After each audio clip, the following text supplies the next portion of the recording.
Hi, everybody. Welcome to Sofia with an F. If you haven't yet, please subscribe. Just, you know what, pamper yourself, do it for yourself. Go ahead and subscribe. I am recording from WTF Media Studios in New York, but WTF did just open their LA location. And if you want to try podcasting, rapping, ASMR, and you want to, schedule a session, you can get $25 off using the promo code Sofia is hot. Okay, there you go, $25 off. We are having a little late night recording right now. I am joined by Chad and JT. Guys, welcome. Stoked to be here. Yeah, thanks for having us. How stoked? Super stoked. Scale of 1 to 10, frothing. Oh, dude. Wait, so they have ASMR here? I don't know if they do it here. I mean, I don't know, but I'm just saying if you want a studio session, I'm sure you could do it. Right. Oh, I love ASMR. I do too. I discovered it like 4 years ago. I just thought I was weird where I'd get like those tingle things. I'd be like, why is like, like people are like chewing gum. People are like, that's the worst sound. I'd be like, but it makes me feel great. It makes you feel good. Yeah. I sometimes use it to fall asleep. Yeah. Do you do that? I'll do typing and chewing gum. Typing? Mm-hmm. That would wake me the fuck up, and I don't think I would like that one. Oh, it's very soothing for me. It is? Yeah. Okay. Well, Chad and JT are fresh from the what is his show? Late Night with Seth Meyers, I think. Mm-hmm. He's a pretty big deal. He's pretty well known. He was super nice. He was? We've done a couple things, and he's one of the few who meets you beforehand. Put me at ease. I thought that was very generous of him. Yeah. That is. And then he was really nice out there. And then we got to meet the other person who went on before us was Bernie Sanders. So he stepped on some of our material, but he was a nice guy. The brief moments we met him. Was that intimidating knowing Bernie was going before you? No, for whatever reason it wasn't. I mean, I know he's like a political icon, but I feel like we're in different lanes. So I wasn't... No, it was kind of cool. I liked that he was there. Yeah. I mean, you guys are political icons in your own right. Oh, thank you. Thank you. Which, let me just preface, Chad and JT, you might know them from their Netflix show, Chad and JT Go Deep, or your guys' podcast, which is Going Deep with Chad and JT. I like that little flip-flop. Was that done intentionally or just because you couldn't get the rights? We're just looking for any iteration of deep and going deep. We want to do them all at some point. Yeah, gerundative. Whoa, dude. Whoa. Yeah, the affirmative. I never heard you say that. And the action-oriented. Yeah, I guess what are the other... Participle. At some point, when we do like our VH1 behind the music, would be Chad and JT went deep. So basically, the name of my show, Sofia with an F, lackluster. I need help with that one. Well, because the other one is with a PH. I think, you know what? In the United States, most Sofias are spelled with a PH. I just made that up. I don't know, because I know we are a melting pot with a lot of different cultures, so maybe that's bullshit, but I find it rare that it's Sofia with an F. Right, yeah. So Sofia goes deep, and it's with an F. Yes. That's a mouthful, and I like it. Yeah. But then how fun you can say anything with an F. Chad with a C. Yeah. JT with a J and a T. JT with a JT. Yeah. This is what everyone listening to the show has been waiting for, is this exact conversation. You guys are so fucking hilarious. I've watched your Netflix show, I've listened to your podcast, and you do a lot of activism for different causes, but it seems like there's one common thing with everything, and it's to amplify the stoke. Is that correct? Yeah, 100%. Okay, thank you. Can you please explain what the stoke is? You want to fire it off? Yeah, we've had different working definitions for it. I always find it easiest to connect it to experience. So for me, stoke is like in a car with your two best friends and your girlfriend going to get fish tacos. Okay. Yeah, just a feeling of elation, and you described it as abundance and optimism. Okay. And for me, if I were to put it in sort of an example, I'd say that feeling you get after you redline your Toyota Supra and shotgun a Monster Energy. What does it mean to redline? That's when you take the RPMs all the way to red. Okay, so that's when you go really fast in a car. Yeah, and preferably a burnout. And then you shotgun a Monster Energy beforehand. Okay. So there's lots of smoke, and preferably in like the Mojave Desert, so it's not dangerous, and you're getting a tan.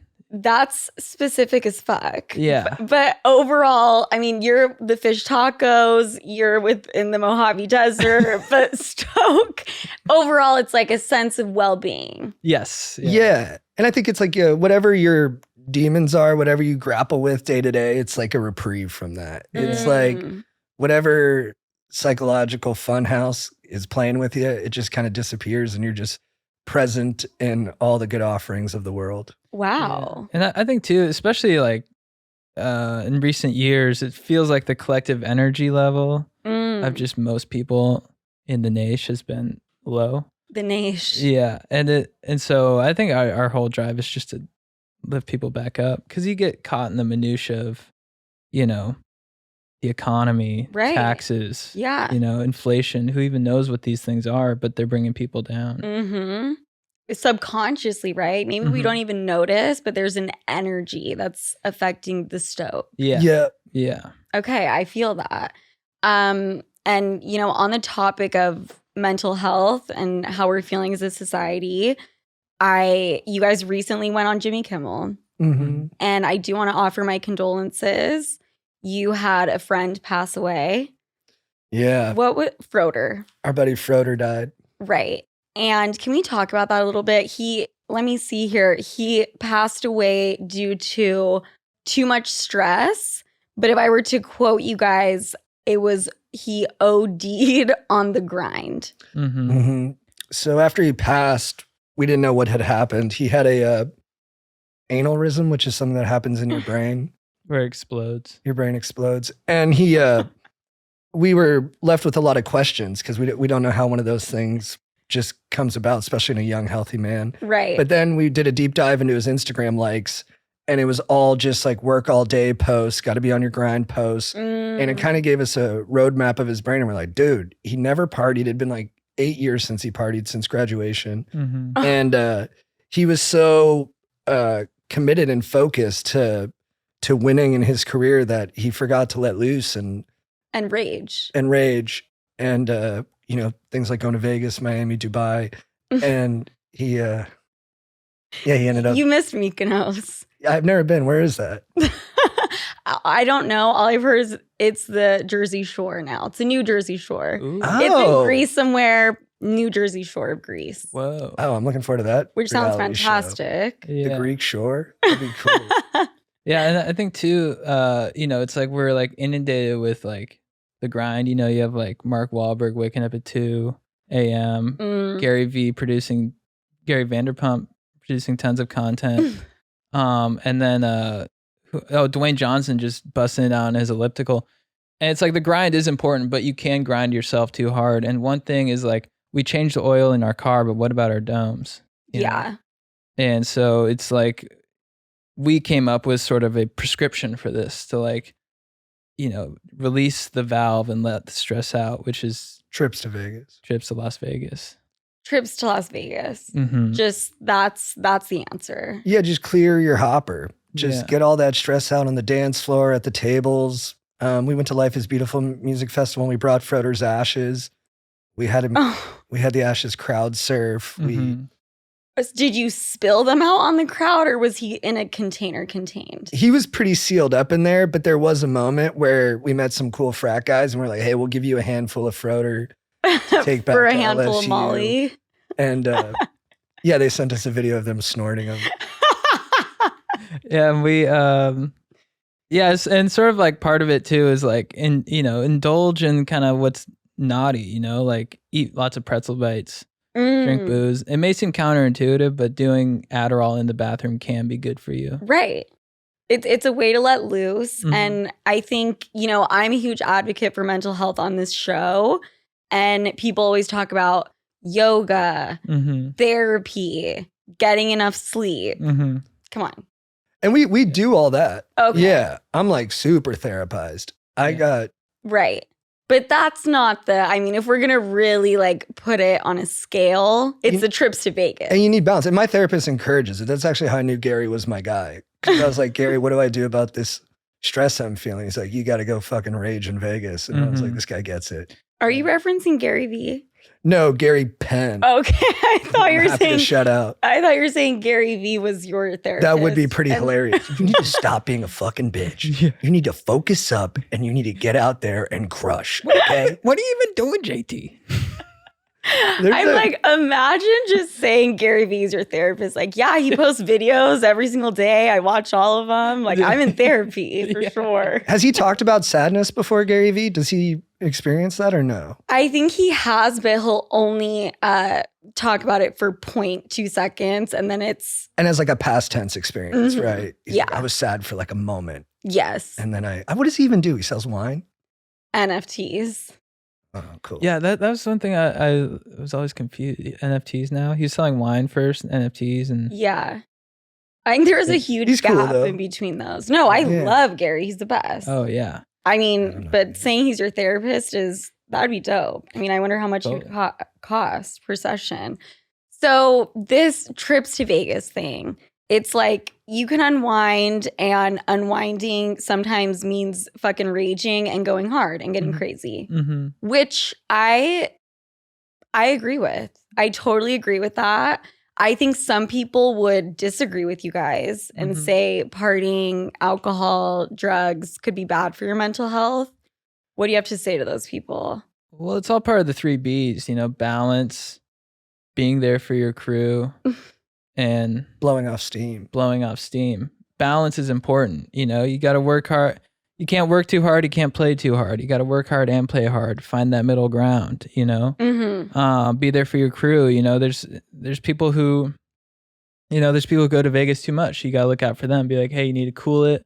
Yeah. I think you may need to, produce more content on social, like Gary Vee would say, and then like, being there for your crew, there's people in Vegas right now. That's cool. But think about the people who aren't in Vegas, workaholics. Yep. The homebodies, guys with families. Like, these are the people who need Vegas the most. Right. We also have a built-in kind of precautionary ripcord for people who are doing the Stoker Croak philosophy, and that's called the cutoff principle.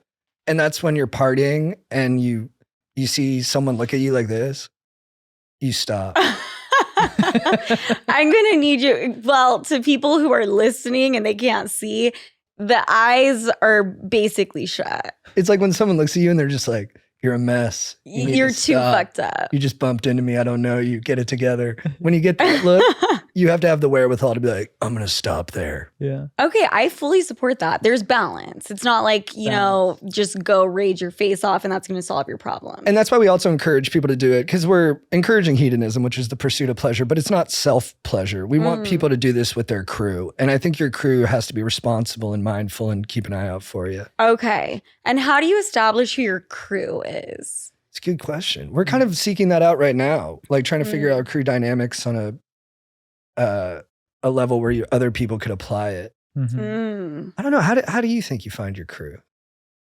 I think it's, that whoever you can connect with on the dance floor.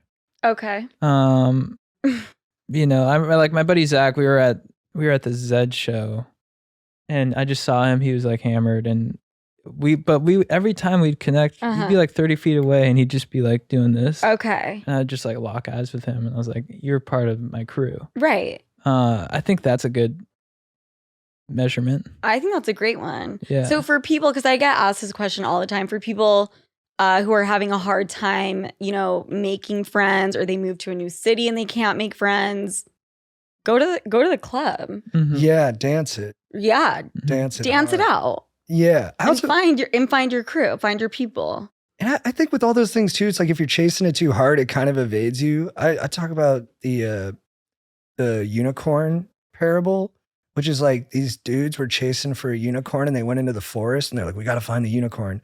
And they chopped down trees and they set traps. They ended up just burning the whole forest down. They never found the unicorn. And then one day someone went out there and just had a pretty picnic with a friend playing the ukulele. and the unicorn walked right up to him. So I think you just got to create a positive environment and feel good about yourself in it. And then your homies will approach. Your vibe attracts your tribe. Right. I think so. When you were talking about unicorn, do you mean a horse with the horn, or do you mean... Is that what a unicorn is? It could be that, or it could be the perfect person to bring into a threesome, right? Oh, is that what they call that? Yeah. Oh, that's really? a tough one too. Yeah, that is a unicorn. I like yours. I like the second one. Yeah. Yeah. It's the perfect person for a threesome because you can trust them. They're going to follow all of the rules. They're hot enough for both of you, but you're not intimidated. It's just the perfect person to bring into the bedroom. They're not going to overdo it with the eye contact. Yes. Yeah. Yes, exactly. Or like post bust, be like too touchy. Exactly. Right. Like after you nut, let's say we're talking about a female unicorn, okay? Right. After you nut, she understands that she's not gonna, sleep over and snuggle and, she's not gonna lay her head on your chest. She's out the door. Right. Yeah. That's a unicorn for some people. Right. Yeah. I don't know what a unicorn is for you guys, but... Yeah, I think someone who'd probably like throw on Wedding Crashers and order takeout. And then once you finish your orange chicken, it's like you bow to each other. You bow? I like that. I do, yeah. Yeah, make it like a sensei. Sign of respect. Respect. I do like With that. the open hand over the fist. Grace over hardness. I take it very seriously in there. If I shame myself, I'll hard myself. Yeah. Hey, good. That's you know what? That was really insightful. Thank you. And I agree with that. And you know what? On the topic of sex, you guys, through your activism, I mean, I have found you so inspiring. I have felt inspired. And I would like to talk about something that I want to bring awareness to, which is I feel very opposed to same-sex marriage. And I mean, how do you guys feel about that? Wait, you're opposed to gay people getting married? I'm opposed to having the same type of sex forever and ever and ever once you get married. Oh. You know what I mean? Dude, that was good. Because I was like... Do you know what I'm saying? I was like, whoa, dude. I was like, oh, fuck, man. Because I just think... Like, did you know this going in? I was like, dude, come on, man. I just think missionary guy on top of girl for 10, 20 years, that's not fair. And that's not okay. Right. And I don't understand all of these people, same-sex marriage, like, let's make it okay. Let's make it legal. What the fuck? Why? Why would we? That's funny. That triggered me a little bit because that is like my favorite kind of sex to have. Okay. Is missionary. And I'm very into it, but I probably should mix it up more. You've never mixed it up ever. Sometimes, but I really do kind of, that's my lane. Uh-huh. What do you think, Chad? I think I think if you're doing the same sex thing all the time, it's like, oh fuck, is that a clip? No, I'm kidding. No, if you're boning the same way every time, maybe that's a sign that's like things have gone. I think it's a good sort of barometer for you can try standing up. I think you just got to keep exploring. Yeah. I don't really know. Yeah. I think so. We all agree we're all opposed to same-sex marriage. And I think everyone here agrees. Great, done. Boom. We can move on to the next thing. Sorry. Okay, guys. So through your Netflix show, your podcast, fucking everything, just meeting you guys right now, you guys give off an air of absolute confidence, big time. Thank you. You walked in just schlong, dangling, just big dick confidence, energy vibes. Wow. I don't know if you guys have big dicks, and I'm not asking unless you want to share, but... No, we have small penises. Okay. Small. Well, Chad's average. Average and small. Oh, yeah. I haven't fully accepted that yet, but according to a bouncer... A bouncer? Yeah. At a and club. I see to his expertise. But we basically in the show, if you watch, we have a small dong nightclub where small dongs skip the line, Oh, okay. And a bouncer, measured mine, and he's like, "You're average." Okay. And I was like, "Measure again, chief." And he's like, "No, it's average." And but to be fair to myself, I was kind of torqued up because we were at a small small dong art show. Okay. And so like I probably was a little bit more, inflated than usual. Okay. What was the original point you were making though? I think it's where you get your confidence from and how you can help people with their confidence. Oh, for sure. Yeah. But you hate the fact that you have an average size dick, which I understand. I just think I let the small dong community down. Okay. No, you didn't do that, man. Oh, thanks. It's not exclusionary. You're a hero for all of us. Thanks. No matter your dong. Okay.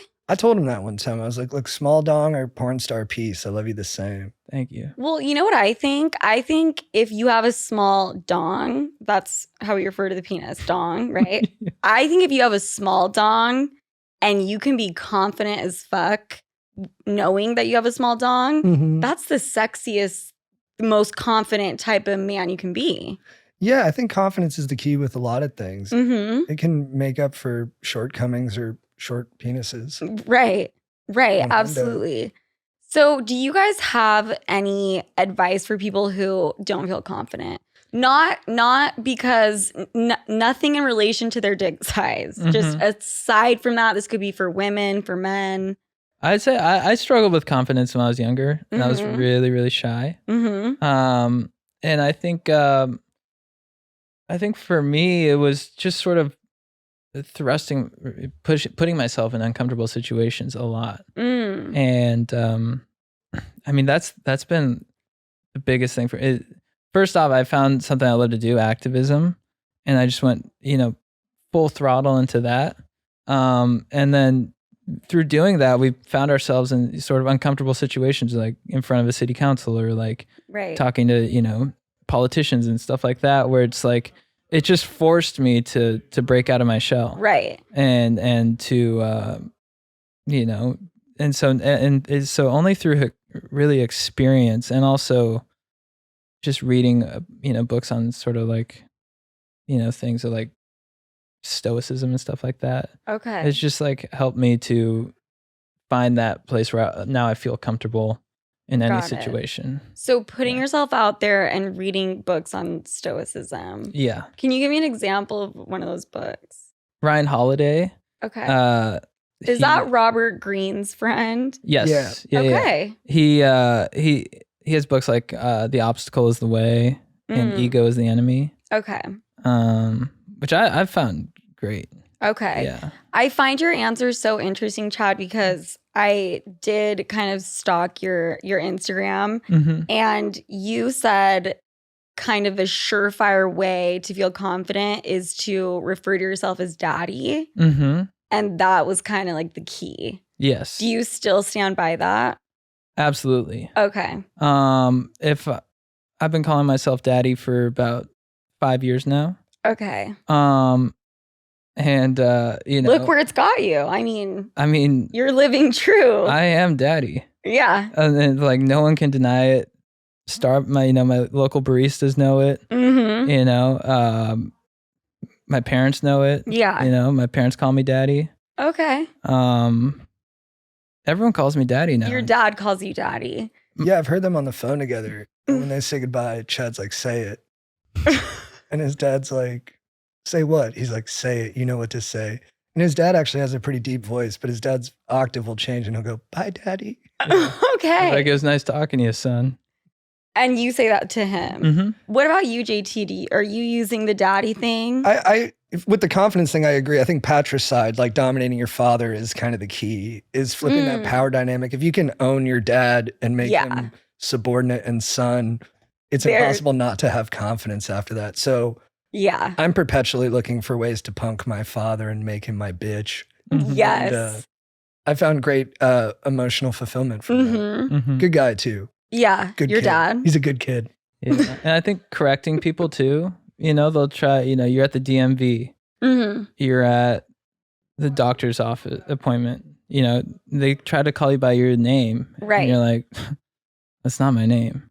and you won't even allow them to do their tests or whatever they're going to do until they call you daddy. Okay. And I run tests on my doctor.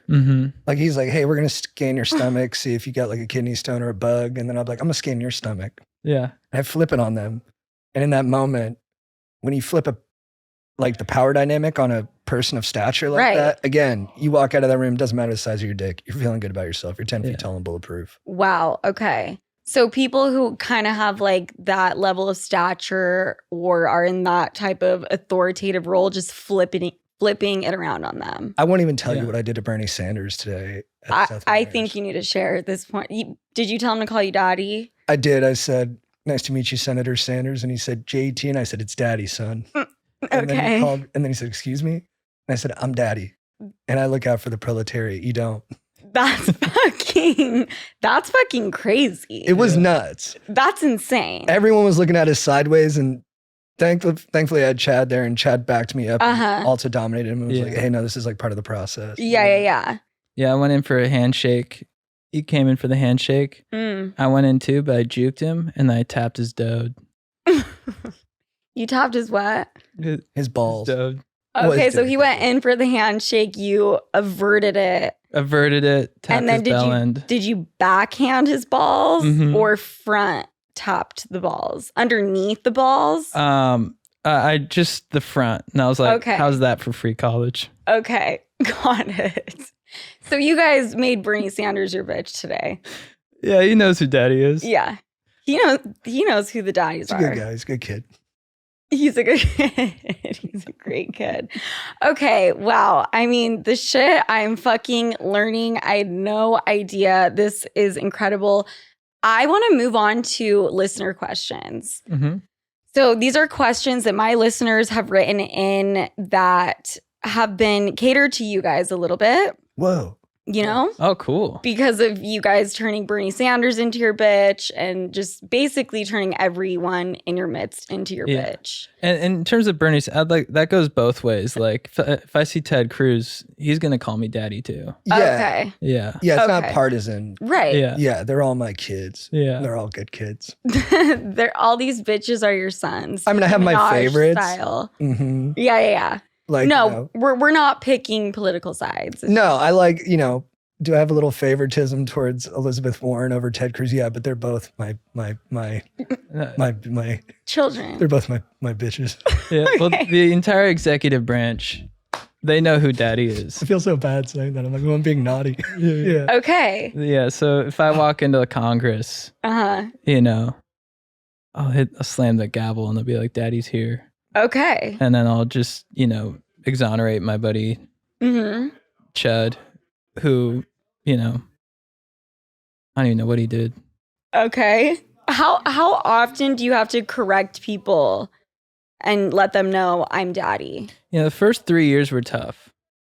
Lately, 90% of people call me daddy, except for Bernie Sanders. Okay. Got it. But now he does. After today. After I gave that dode a little, little flick. Yeah, I used to refer to myself as daddy or father, actually, in another life. Looking back on it, I find it extremely cringe. And I don't like that about myself that I used to do that.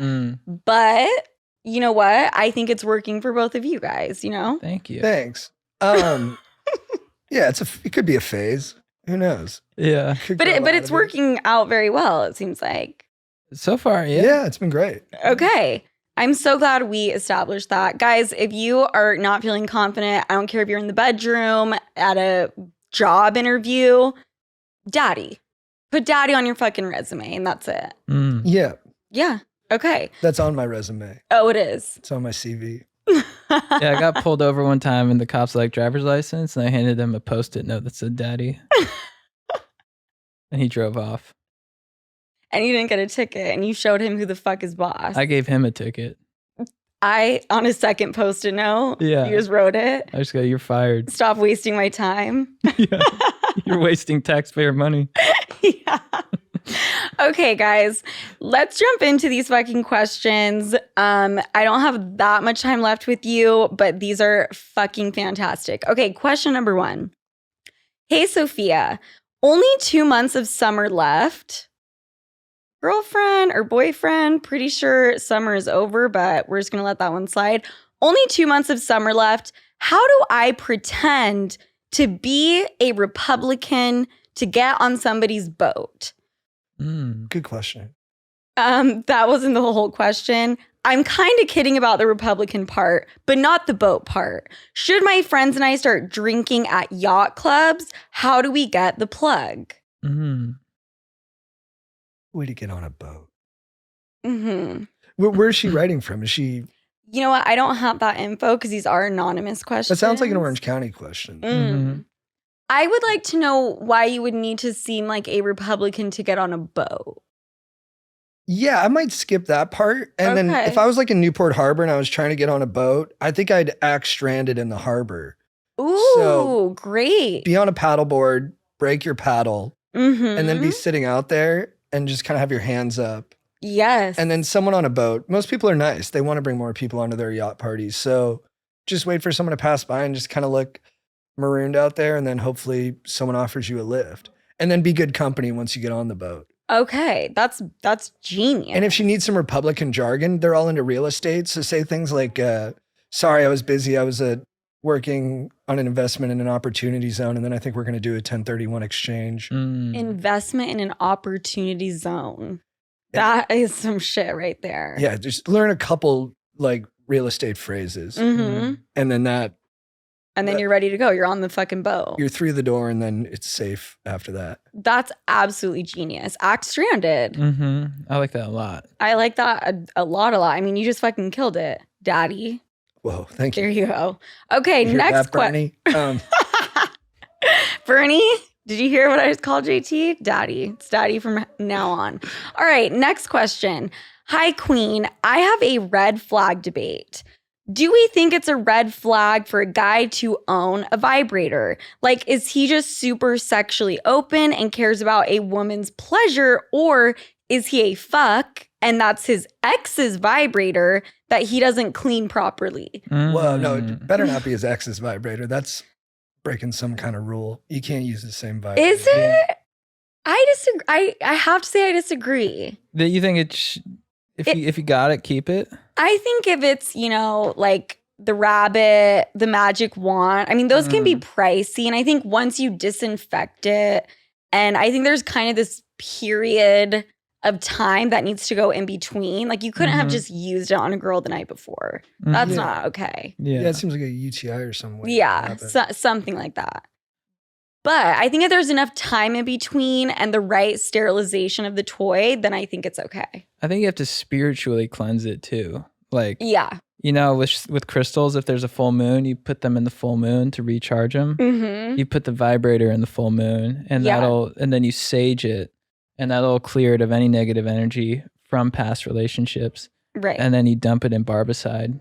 Yeah, with like some photos of your ex and like a letter she wrote you or something, and you burn it around the vibrator. Yeah. Okay. So those energies are purified from it. Yeah. I've never heard of a dude. I had one friend who owned vibrators. Really? And he was a weird guy. Yeah. I feel like you want to be open to the vibrator, but having your own, I don't know. I guess that's more liberated than I am. I never thought about that. I'm happy if someone has one, but I've never been like, oh yeah, I brought my own. Yeah. I brought my own hardware for you. I have two, but that's because Trojan sent us a box of like stuff. Are they yours that you use on yourself or for someone else? Depends. Well, Daddy doesn't need those for himself. Okay. Why not? Daddy. That's a fair point that Daddy's going to consider. Yeah. No, but I did have them, and I was entered a new relationship, and she's like, "Is this from Pat?" I was like, "No, I've never used them. They're just like Trojan." I've just been holding on to them. Yeah, I've just been holding on. That's to them. different right though. Someone girl. gifted them to you rather than. Yeah, so I'd say if they were gifted to him, he's good to go. If not, sage it, crystal, put it out in the full moon, and then disinfect it, and then purge it of any negative energy. And I probably was being too judgy. You own a vibrator? That's cool. You just like to throw it down. Yeah. I don't think it's a red flag. I don't think it's a reason to not date this guy, right? No. He sounds like a good dude. I don't want to go as far as say he's a good dude. I always do that. I go too far the other way. Yeah, I always overcorrect. I think he's probably a freak, which isn't necessarily a bad thing. Yeah. He likes to have sex and he knows how, and he's had a lot of it. Hell yeah. Yeah. That sounds like a green flag. Yeah. That's a absolute green flag. Or a daddy flag. Sorry. Okay. Thank you for that, Chad. Next question. Excuse me, Daddy. Next question. Hey, Sophia, straight male here that's into some ass play. I recently started dating a girl who I've grown to like a lot, but recently realized her strong, conservative Christian wife views. I recently brought up ass play as a joke to test the waters, and she was absolutely disgusted about the joke and said it wasn't funny. I'm wondering how I can get her to be a little more open to dogging me without losing her. You're hot, by the way. Open to dogging me without losing her. What's dogging? I think he wants her to either eat her. Yeah, it sounds like licking his the ass. butt, right? Yeah, put a finger in his ass. Put a toy in his ass. It's a tough one, brother. I don't know. If someone's not inclined that way, people are funny about like their sexual preferences. Like when whatever their kinks are totally normal to them. And then someone else's kinks can be completely off-putting to them. Yeah. And I don't know. It's tough for me because like, I don't think if a girl's not into eating ass, you can't flip the role. It's hard to flip that switch. And then even if they're willing to do it, if they're not into it. Yeah. Does it feel that's that kind great? of a bummer. If she's down there and you're like, she's really suffering right now. Yeah. Yeah.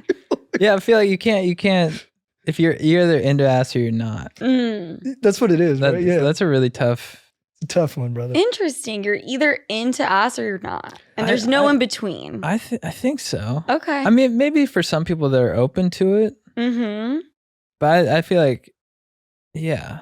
I tried to like get into like, I was like, oh, I dated someone who was like, you shouldn't be afraid of like me putting a finger in your butt. And I was like, yeah, I don't want to be afraid. Let's try it. And then it didn't work. It doesn't work for me. And then I gave it a good college try, but I'm like, why am I going to force this if it's not what my heart is telling me to do? Yeah. And maybe that wasn't very daddy of me, but I know I tried it too. I gave it the good college try. I could not. And it wasn't for you. No, but I do like the other way. Okay. Of eating ass. And what about you, Daddy? JT/Daddy. You don't have to call me daddy. JT, what are you into?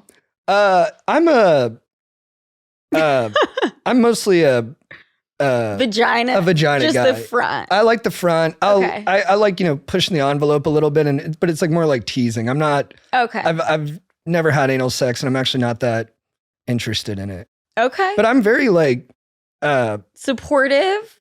Yeah, if someone was like really into it and they were like, try this, I'd be down. But I haven't really had any partners who are like hankering to do it. So it just hasn't come up a ton. Yeah. I think maybe for this guy, I think for any partner, they should at least, if it's someone's kink, they should give it a try. I agree with that. They should be like willing to explore it. I think try it once. Yeah, I think like because I've experienced that before, like the whole where they cut you off and they're like, oh no, like never. That it kind of like you feel hurt. You're like, well, yeah, you feel judged, a little wounded. Yeah, so I think she should be, if she's a good partner, she should be willing to be like, I'll give it a shot for you. Or at least like entertain it without, like, even if she doesn't do it, to like at least talk about it without judgment. Yeah. So just lie to him, be like, oh, I'm super into it, but then just no, like he could be like, hey babe, like I would come at it sincerely and be like, babe, I would really love it if you would like lick my ass. And then if she's like, I guess the ideal response, but not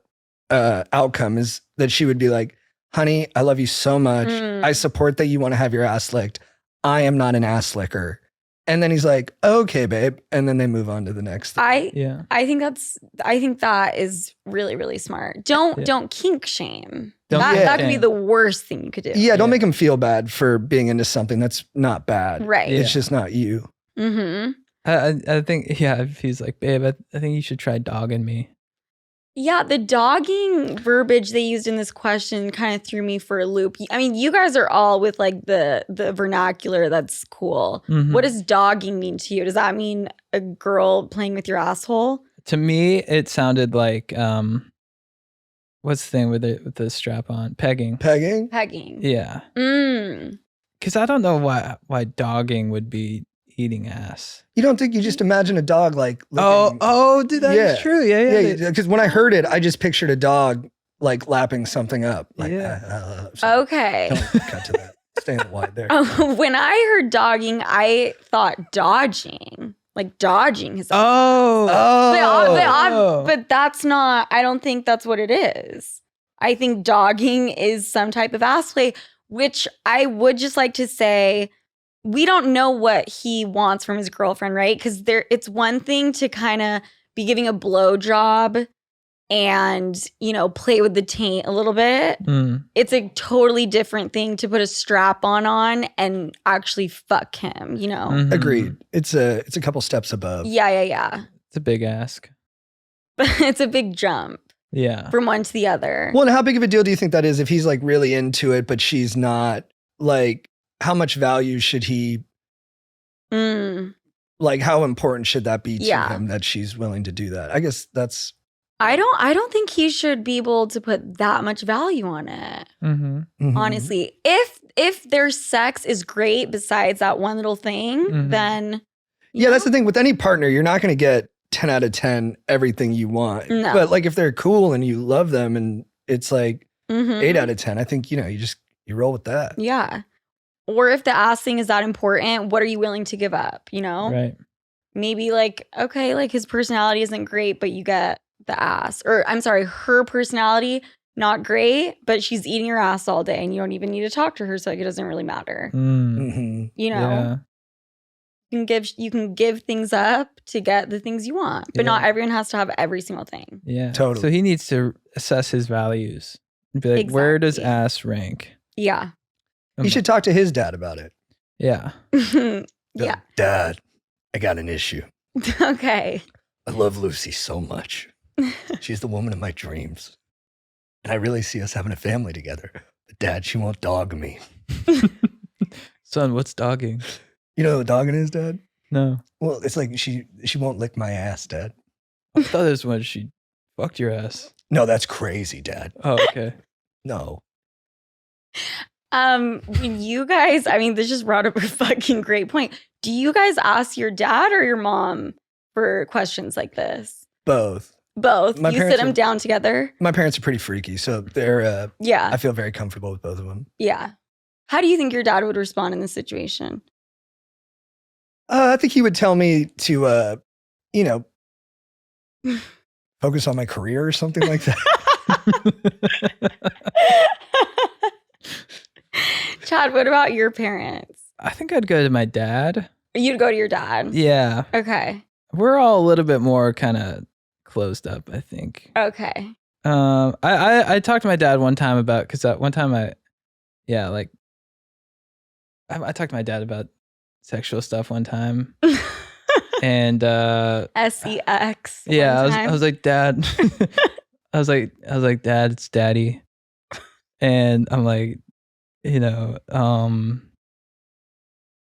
was talking about like, I thought I had, it was like a one thing where I like hit myself. Okay. Down there. You hurt your penis. Or your balls. Yeah. That area. And I thought I wouldn't be able to get hard anymore for like a period of 3 days, but it was just because I like hit myself down there. I fell. That's scary. And so I called my dad about it, and he's like, and I'm like, yeah, it's like 3/4 of the way, but not. And he's like, I'm 76. I can't even get a boner. Yeah, he's like, I take Viagra, you stupid fuck. Dude, I don't know how these old dudes do it. I've taken Viagra before. I feel like shit the next day. It lowers your blood pressure. Like you get up too quick, your head's wobbly. Yeah. These old dudes, they're just a tougher generation. They never complain about it. They just keep it moving. Yeah. Wow. So I mean, your dad, I think that was great advice. Yeah, I think he was just like, be grateful for what you have. Yeah. And then I was like, oh yeah, you're right. Why am I crying to you about this? Yeah. Yeah. I think that was really insightful from your dad. I didn't know Viagra. I didn't know there was such a thing as a Viagra hangover, essentially. Yeah. I've like, when I was like single, I would do it once in a while because I really wanted to like knock it out of the park. And I like couldn't work out the next day because I was like fatigued from it. But why would it need to work out the next day? No, like I couldn't like go to the gym. I would like fatigue too quickly. I see what you're saying. Yeah, which is it took too much out of you. Yeah, I think it does kind of, maybe I'm just sensitive to it, but it worked my body. Yeah. Maybe we need to pay attention to like the milligrams or, For sure. Maybe take half a pill next time. No, yeah, I was doing a low dose, but still. Like, oh. That's very, very interesting. So you'd feel good because you're like, oh, I did a good job of making love. But then you'd be like driving home, you're like, oh. So you better time that shit out very well then. Yeah, for sure. I mean, because if a girl cancels on the date and then she wants to see you the next night, you're fucked. That happened once or twice and it was very frustrating. Oof, that is a cautionary tale. Yeah. Okay, guys, this is our last question. I think we've covered a lot of ground. We have a lot. And I want to wrap it up with this. And this person wrote in and said, what would you do if you had a fear of people staring at you? I've had this fear for 7.5 years. What would you do if you had a fear? I think. How would you deal with that? I think that goes back to Chad when you were talking about confidence and just you have to insert yourself in uncomfortable situations, right? And do it over and over and over. It's like exposure therapy. Yeah. And except this person's been doing it for 7.5 years and still has a phobia of it. They've been doing the exposure therapy? Well, they've been going outside and risking it. Yeah. They've left their house so people see them. I think they need to amp it up times 10. Because whenever I enter an establishment, I yell out, "Daddy's here," as loud as I can. Everyone stares at me. And they all look at me. I think, he or she needs to start doing that. I think that's actually really good advice. Like, sincerely. Yeah, because there's no... the underlying thing seems like maybe they have like some self-esteem issues, like they don't want to be seen. And so I think you got to go contrary action, go the opposite way and just be like everywhere, Daddy's here. Yeah.